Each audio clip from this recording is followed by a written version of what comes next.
7번의 예수님의 영성은 식탁의 영성입니다. 식탁의 영성. 예, 첫 번째 나와 있는 성경 같이 한번 읽을까요? 시작.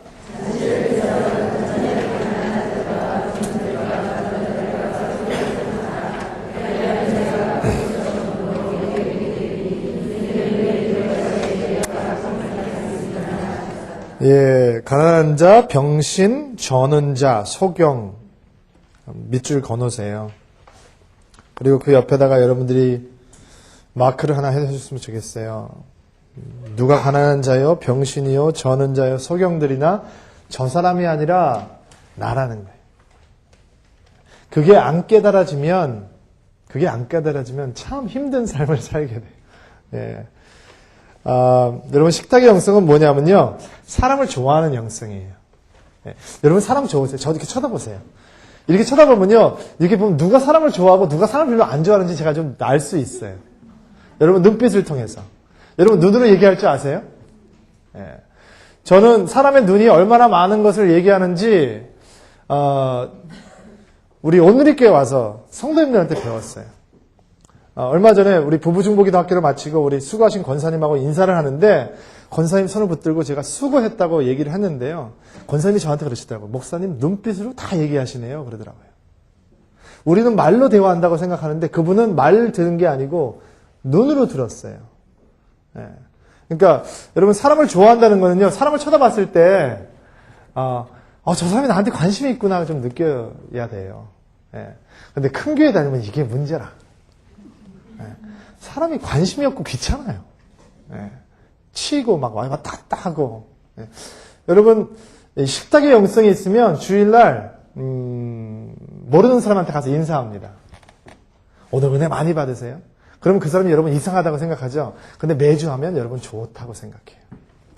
하와이에 있는 뉴홉 처치에 갔는데 너무 좋은 교회라서 제가 갔는데 거기서 가장 감동을 입은 건 어떤 프로그램도 아니고 목사님의 설교도 아니고 그거 다 좋았어요. 프로그램도 좋고 예배도 좋고 목사님 설교도 좋고 다 좋았는데 저를 가장 감동시킨 건 뭐냐면 제가 혼자 가 있는 거 아니에요 지금. 거기에서 아는 사람이 8,000명 사람들이 왔다 갔다 한다는데 아는 사람이 한 사람도 없는 거 아니에요 제가. 그럼 제가 얼마나 외롭겠어요. 근데 어느 가정이 저한테 인사하면서 형제도 저를 안아주고 자매님도 저를 이렇게 허깅을 해주는 거예요. 환영한다고. 이게 좀 이상해 보이죠. 참 너무 우리 안 와닿죠. 우리는 사람을 별로 안 좋아해요. 그러니까 좋아한다는 건 골라서 좋아한다는 게 아니고요. 다 좋아한다는 거거든요. 왜냐하면 잘생긴 사람만 좋아하면 안 돼요. 얼굴 짧은 사람만 좋아한다. 그러면 안 돼요. 제가 같이 동역하던 목사님 가운데, 제가 아주 사랑하는 목사님 한 분 계시는데, 그 목사님 키가 작아요. 키가 이렇게 작은데, 그 목사님 기도할 때는 뭐라고 기도하냐면, 우리를 있는 모습 그대로 사랑하시는 하나님 아버지, 키 큰 자도 사랑하시고, 키 작은 자도 사랑하시고, 늘 이렇게 기도해요. 뭐 교육 많이 받은 사람만 사랑해서는 안 돼요. 교육 못 받은 분도 좋아해야 돼요. 직업 좋은 분들만 좋아하면 안 되는 거예요. 교회에서는 그런 일이 있으면 안 돼요. 직업이 별 볼 일 없는 사람도 좋아해야 해요. 시애틀에서 어떤 일이 있었냐면 밥을 먹는데 뒤에서 한국말이 두런두런 소리가 들리는 거예요. 그러니까 미국 식당에 갔는데 한국 사람들이 얘기를 하니까 귀가 당연히 쏠릴 거 아니에요. 근데 저는 이제 영어만 하는 사람들하고 앉아있으니까 저희들 영어로 대화하고 있고, 이제 한국말이 들리니까 저는 지금 얘기를 안 듣고 여기로 가서 소리를 듣는데 목사님들 대화 소리예요.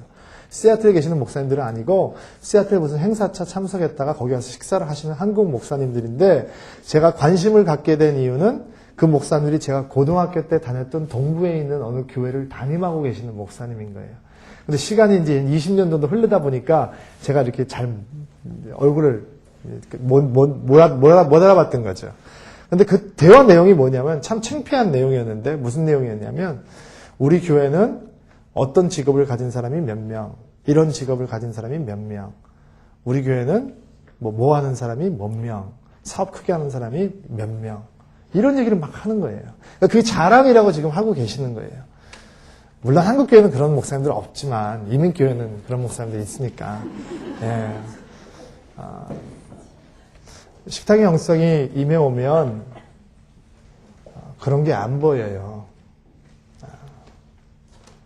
여러분, 예수님이 이 사람 국회의원이라고 더 좋아하고, 물론 이 사람이 영향력을 가지고 발휘할 수 있는 자리에 있는 건 사실이겠지만, 이 사람을 더 귀히 여기고, 이 사람은 뭐 붕어빵 파는 사람이기 때문에 더 무시하고 그렇게 할까요?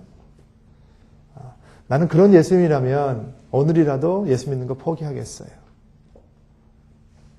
하나님 보시기에는 그런 것들이 중요하지 않은 거예요. 그러니까 세상 사람들은 레벨을 두고 너는 이런 사람, 나는 이런 사람 하지만 예수님께서는 하나님의 아들 되신 그분이 저는 사람, 소경된 사람, 병자들, 창녀들, 세리들 다 품어주시는 거예요. 그것이 식탁의 영성이거든요. 삭개오를 부르시고 그 다음에 마태와 함께 밥을 잡수시는 사랑. 그것이 식탁의 영성입니다. 여러분들도 사람들 좋아하세요? 크게 아멘하세요. 크게 아멘하세요. 사람이 나빠지면 여러분 영성이 병든 거예요. 만약에 사도 바울에게 여러분이 당신의 영적인 삶이 어떻습니까? 물어본다면 사도 바울은 내가 지금 큐티를 하고 있는가? 내가 지금 묵상하고 있는가? 내가 지금 얼마나 기도하고 있는가? 내가 교회를 몇 번 출석하고 있는가? 가지고 잣대질하지 않았을 거예요. 사도 바울에게 당신의 영적인 삶의 상태는 어떤 것입니까? 물어보았다면 그는 딱 한 가지 생각했을 거예요. 뭔지 아세요? 내가 주를 사랑하고 있는가? 그 사랑으로 나의 이웃을 사랑하고 있는가? 이 식탁의 영성은 사람을 향한 영성이지만 결국 하나님을 향한 영성이기도 해요. 자, 첫 번째 식탁의 영성의 첫 번째 날개는 환대입니다. 환대. 마가복음 15장 40절로 41절에는 여자의 친구가 되셨던 예수님의 모습이 나오는데요. 그 당시에 여자의 친구가 되어진다는 것이 쉬운 일이 아니거든요. 여자들이 하급으로 느껴졌기 때문에.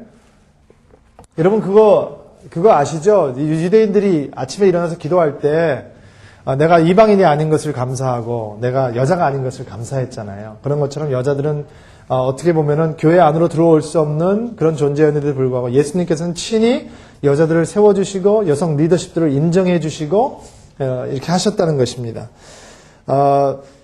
이 환대의 영성을 바라보면 여러분께서 죄 많은 여인이 옥합을 가지고 예수님 발 앞에 와서 그 옥합을 깨고 발을 씻는 장면에서 랍비라면, 여느 랍비라면 그 여자가 가까이 오기 전에 이미 나한테 가까이 오지 말라고 얘기했어야 합니다.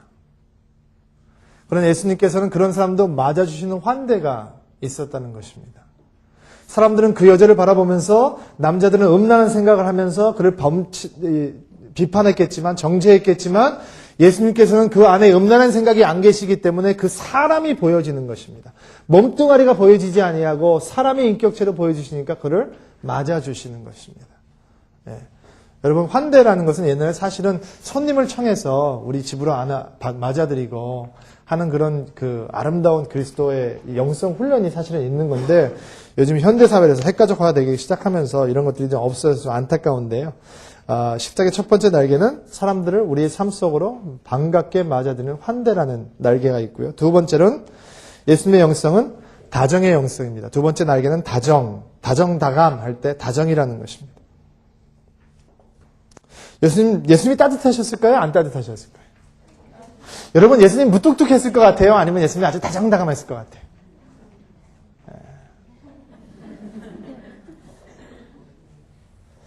여러분들 남편 가운데서 말 많이 안 하는 사람들 있죠. 근데 여러분 그 사람한테 과묵해서 반했죠.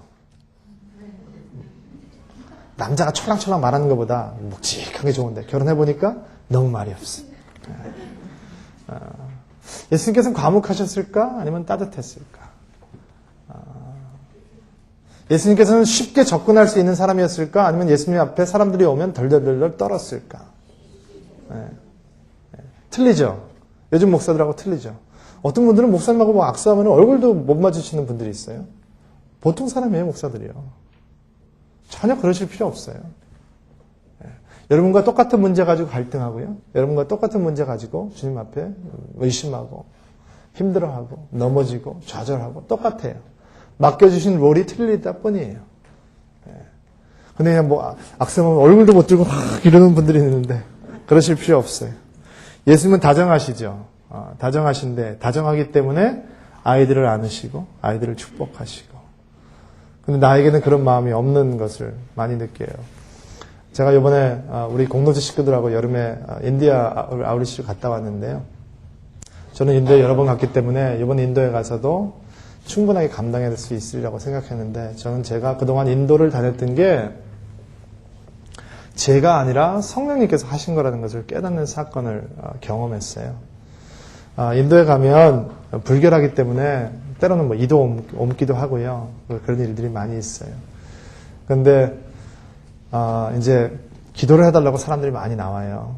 뭐 귀신 들렸다고 기도해달라는 사람들, 병자들 기도들 뭐 이제 기도를 하는데 다 이제 안수하면서 기도를 하는데 갑자기 어떤 생각이 드냐면 이제 좀 지저분한 분이 한 분 나왔어요. 그러니까 다 지저분한데 그 사람보다 더 한 수 더 뜨는 사람이 나온 거예요. 예수님은 그런 걸 안 보셨을 텐데, 예수님은 그런 걸 그게 안 보일 텐데, 저는 그게 눈에 보이니까 기도하면서 막 너무 마음이 주님 앞에 죄송스러운 거예요. 기도를 막 하는데 그분이 뭐라고 얘기를 하는데 막 불쾌한 냄새가 나니까 제가 이게 좀 마음이 인상이 찡그려지기 시작했어요. 그리고 어떤 마음이 드냐면 너무 죄송해요. 제가 이렇게 부족한 목사인데 영성 강의를 해서 빨리 가서 손 씻고 싶다는 마음이 드는 거예요. 빨리 가서 비누칠해서 손 씻고 좀 상쾌한 느낌이 있었으면 좋겠다 이런 마음이 드는 거예요. 그리고 그 마음이 들자마자 이제 기도 끝난 다음에 얼른 가서 손을 씻는데 손을 씻으면서 어떤 마음이 드냐면 내 그런 마음이 주 앞에서는 더 더러운 냄새나는 그런 마음이 들기 시작하는 거예요. 그러니까 내가 여태까지 했던 것들이 인도에 가서 사람들이 저보고 뭐라고 얘기를 했었냐면요. 당신은 왜 인도 선교사나 나가지 우리 교회인들을 그렇게 들들 볶느냐 그랬었어요. 교회 예산을 반이나 선교지에다 갖다 붓겠다고 막 그러니까 왜 우리 교회를 이렇게 힘들게 하고 막 그러냐 뒤에서 막 비판하는 사람들도 있었어요. 인도에다 교회 개척한다고 막 엄청나게 갖다 부으니까 사람들이 뒤에서 쓰근쓰근거리고 싫어했어요. 그때 저는 마치 순교자가 된 것처럼 정말로 내가 주의 앞에 충성하고 있지 생각하는 것처럼 열심히 밀어붙였는데요. 그게 내가 한 거라고 생각했었는데 내가 한 게 아니더라고요. 나라는 사람은 어떤 사람이냐면 그 사람들을 안수해주고 기도하면서 빨리 손 씻겠다고 생각하는 마음을 가져야 있는 거예요. 예수님은 그렇지 않았다. 예수님의 영성이 임해오면 다정해요. 막 갖다 안아주고 끌어안아주고 해도 괜찮단 말이죠. 세 번째 식탁의 날개의 영성은 세 번째 날개는 화평입니다. 사람을 좋아하게 되면 화평하게 해야 한다는 것입니다. 여러분 예배드리기 전에 풀어야 될 사람들과 푸셔야 합니다. 그것은 순종이거든요. 네 번째는 식탁의 네 번째 영성은 공동체라는 날개입니다. 식탁의 영성은 공동체 영성이라는 것이죠. 사람들과 삶을 나누는 공동체에 대해서는 우리가 좀 더 나중에 자세하게 나눌 수 있는 기회가 있을 것 같고요. 식탁의 다섯 번째 날개는 알아차림입니다. 알아차림에 대해서 잠깐 여러분들에게 설명을 드려야 될 것 같은데 선한 사마리아인의 비유를 보면 사람이 엎어져 있어요. 똑같이 봐요. 바리새인도 제사장도 보고 레위 사람도 보죠. 선한 사마리아인도 봐요. 보는 게 알아차림이 아니고요. 보는데도 불구하고 건너가는 사람이 있고 멈춰 서는 사람이 있어요. 알아차림은 멈춰 서는 거예요.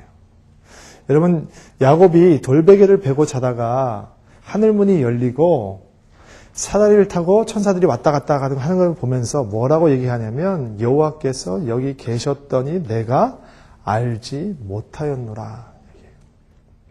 그러니까 우리가 알아차리지 못하기 때문에 보이지 않는 것이지. 그러니까 멈춰 서는 거예요. 이 예수님께서 병자들을 바라보시고 잠시 멈춰 섰던 것처럼 잠시 예수님이 타신 것처럼 똑같이 멈춰 서는 거란 말이죠.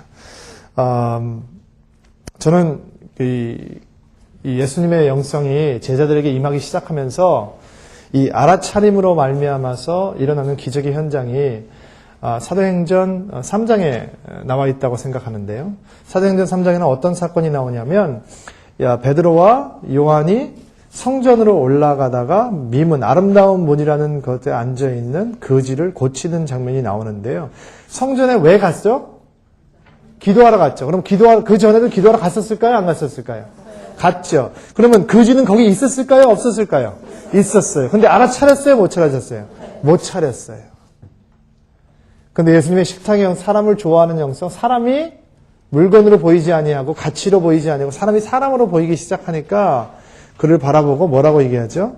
내가 금과 은은 얻지만 내게 있는 것을 내게 주노니 주 예수 그리스도의 이름으로 명하노니 일어나 걸으라. 그리고 손목을 잡아서 일으키는 거예요. 이 잡는 게 힘든 거예요. 이것이 멈춰 서는 거예요. 말하고 무책임하게 나갈 수 있어요. 그런데 거지를 잡아 일으키는 알아차림의 역사가 그들에게 있자 일어서고 역사가 나타나는 거예요. 예수님의 삶 속에서는 사람들의 필요를 알아차리는 역사가 있었다는 것이죠. 또 대표적인 얘기가 요한복음 4장의 사건 아니겠습니까? 수가성에 있는 수가성 여인의 사건. 여러분, 수가성 여인이 왜 낮에 물길로 나왔을까요? 사람들 안 만나려고. 왜 사람들 만나기 싫어할까요? 이 여자는 밤에 일하는 여자여서 그래요. 쉽게 설명하면 아침에 퇴근하는 여자예요. 아침까지 화장을 지울 수 없는 여자. 그리고 이 세상에 있는 모든 사람들이 그 사람을 질근질근 씹음으로 잠시 동안 자기들이 가지고 있던 죄악을 잠시 숨길 수 있는 그런 여자. 그런 여자여서 그래요. 그리고 이 여자가 남편이 몇 명 있었어요? 5명. 남자애는 도 같은 사람이 아니에요. 모르세요? 그거를요? 그리고 예수님께서 그 여자에게 그렇게 설교 잘하시는 예수님이 얼마나 할 얘기가 없으셨으면 뭘 달라 그랬을까? 예? 따르게 얘기할 수 있는데도 불구하고 우물가에서 얼마나 그렇게 그 여자가 가까이 가기 힘든 여인이었으면 물 한 컵 떠주십시오 이렇게 얘기를 했을까? 근데 더 황당한 건 만약에 그때 그 여자가 네가 떠먹어 그랬으면 얼마나 힘들었을까? 그런데 그 여자가 거룩하게 예수님의 이 리퀘스트를 거부하죠. 어떻게 거부를 하냐면 예수님의 요구를 거절하냐면 당신은 유대인, 나는 사마리아 여자. 어떻게 나한테 얘기를 하느냐. 무슨 얘기냐면 수작 부리지 말라는 거예요. 당신 같은 남자 다 겪어봤다는 거예요. 근데 예수님은 그 순간부터 그 여자가 처음 아주 무표정한 모습으로 떼약볕에서 남들이 물길로 나오지 않는 시간을 골라서 나오는 순간 알아차리는 거예요. 그리고 그 여자가 좋아지기 시작해요. 그 여자를 사랑해주기 시작하시는 거예요. 그리고 남편 데려오라 그래요. 그 여자가 남편이 없어요. 거짓말하죠. 근데 사실은 알고 보면 거짓말도 아니에요. 동거인은 있는데 남편은 없는 거예요. 그런데 저 같으면 너 거짓말하지 마. 5명이나 있었는데 지금 너 남자가 살고 있는데 너 불결하다 막 이러고서 야단칠 것 같은데 예수님은 내 말이 옳도다. 그리고 그를 하나님의 품 안으로 인도해 주시는 거예요. 이것이 알아차림의 역사 아닙니까? 알아차려 주니까 그를 보아주니까 이 아무것도 아니었던 여자가 그 거울로 뛰어들어가서 자기를 무시하고 자기를 맨날 헐뜯고 껌처럼 질근질근 씹었던 사람들에게 다가가서 보라 내가 메시아를 만나노라 이렇게 얘기하는 거잖아요. 예. 여러분이 사람들 좋아하면 사람들 바뀝니다. 예. 여러분 해보세요. 여러분들 칭찬해 주시고 격려해 주시고 사람들 좋아하면 여러분 사이에 사람들 꼬이게 되어 있습니다. 여러분 예수님 주위에 왜 죄인들이 꼬여 있는지 아십니까? 예수님께서 죄인들을 좋아하십니다. 예. 여러분들도 죄인들 좀 좋아하는 역사가 있게 되기를 주님으로 축복합니다.